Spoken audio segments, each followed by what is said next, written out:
Politics in the English Language by George Orwell is about 70 years old, 74 looks like.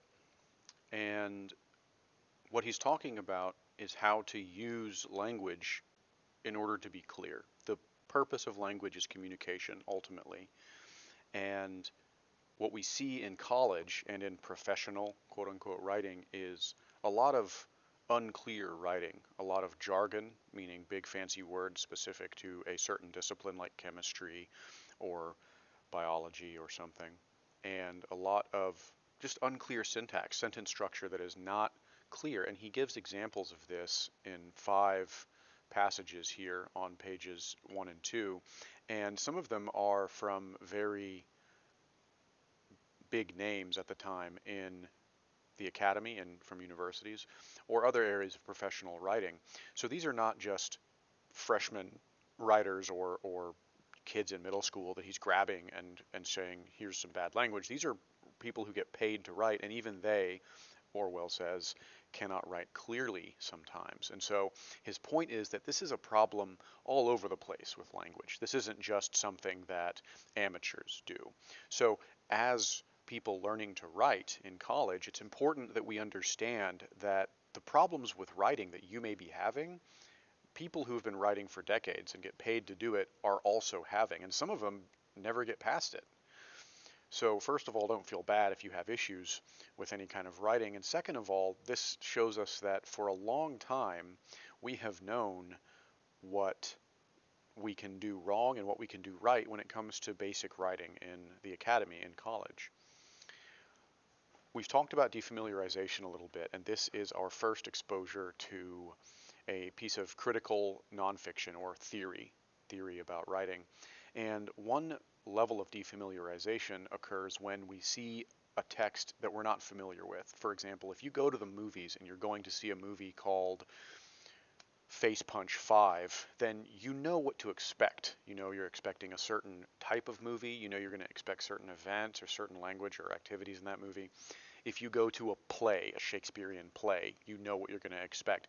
But when we encounter a text that we may not have seen before, we may not read much theory about writing or much critical nonfiction writing, then we may not know what to expect, and so that can be difficult. Another layer of defamiliarization is simply temporal in nature. Because we're 75 odd years away from the time of this writing, the use of language has changed, and that can make things a little more difficult to understand. Third, in terms of defamiliarization, is language itself. So Orwell uses words that we may not recognize. What is an archaism? What does decadent mean?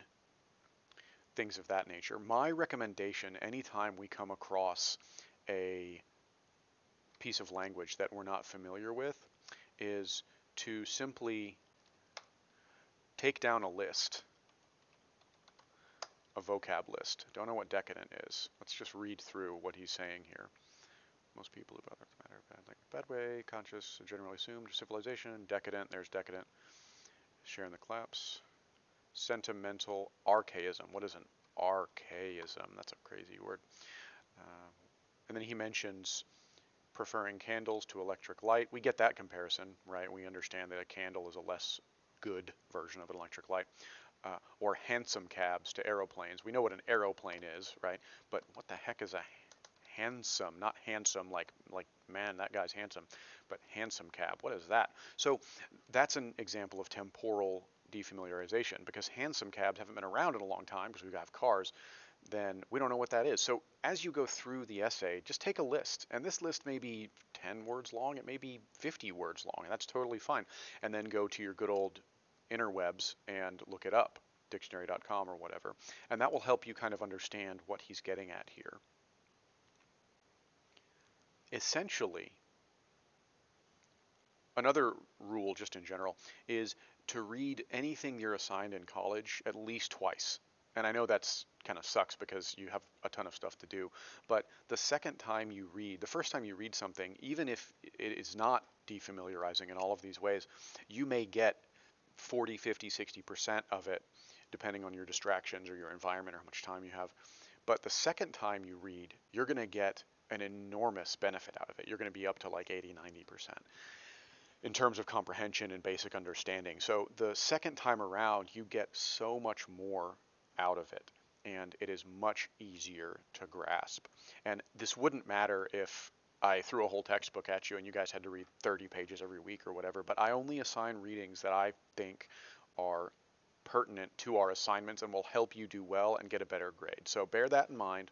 I definitely recommend reading it twice to kind of give it a look, and pay a special attention to his examples. So for example, the verse from Ecclesiastes that he gives, which is this great verse, I returned and saw under the sun, race not to the swift, nor the battle to the strong, so on and so forth. And then he renders it in what he calls modern English, which he has defined as this kind of overwrought, really disorganized, far too wordy use of language. And it's this awful, almost unreadable sentence where he just totally destroys the beauty of this verse, right?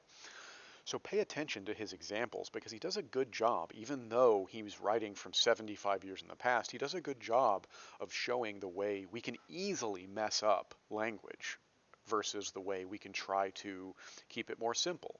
And ultimately, for Orwell, which of course, whose name we of course recognize from Animal Farm in 1984, among others, right? Orwell, we find, boils it down to these 6 questions that a writer should ask herself. What am I trying to say? What words will express it? What image or idiom, an idiom, there's another word we may not know, is a metaphor, a simile, any kind of figurative language, right? Or alternately, it can be not a cliche so much as an axiom or a common saying. Is this image fresh enough to have an effect? What he means there is we want to avoid platitudes. My love is like a red rose, right? You're not convincing anybody. That's beating a dead horse, right? And then he says, and then we've got 2 more. Could I put it more shortly? Have I said anything that is unavoidably ugly in terms of language, right? And an example of unavoidably ugly, of course, is that modern English version of the biblical verse that he uses. And I want us to pay special attention to this one right here. Could I put it more shortly? Anytime you can cut a word or phrase, get rid of it. Brevity is strength. Speak directly, write directly, and you'll do yourself a favor, right? So take a look at Orwell. He has those 6 questions, and ultimately, and this is what this piece of writing is famous for, he comes down to these 6 rules of language, and you'll recognize some of them. If it's possible to cut a word out, always cut it out. I've said that in class. We just went over it as a result of his 6 questions, right?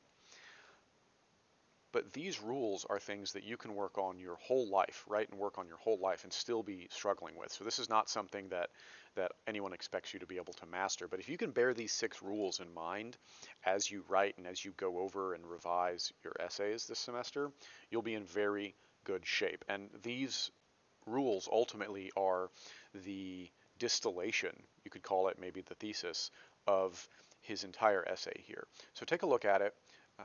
Write down any questions, any words you may need defined, or phrases you may not recognize, any issues you may have if you disagree with him about things, anything that you especially like. We'll go over it in class next week. So make sure that you are caught up with Orwell. And as always, if you have any questions or concerns, email me.